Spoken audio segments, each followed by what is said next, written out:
আশরাফিয়া জান্নাতি, সহকারী শিক্ষক, ছোট দুর্গাপুর সরকারি প্রাথমিক বিদ্যালয়, গোবিন্দগঞ্জ গাইবান্ধা থেকে এসেছি। এখানে শহীদ মিনারে বর্তমানে অবস্থান করছি।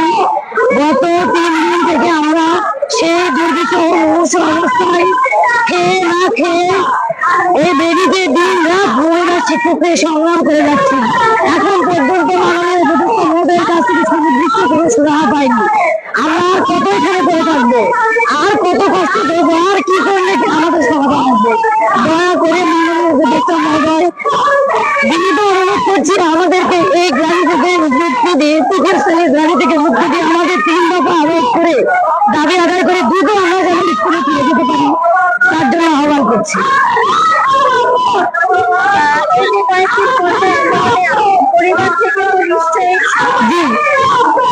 আমাদের সংসার আছে, স্বামী আছে, আমার দুটো সন্তান আছে, তাদেরকে ছেড়ে এই রাজপথে আমরা পড়ে আছি। আর আমরা পড়ে থাকতে চাই না।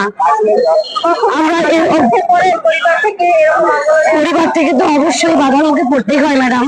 ছোট মেয়েটা অনেক কান্নাকাটি করতেছে, আমার আম্মুকে এনে দাও এনে দাও।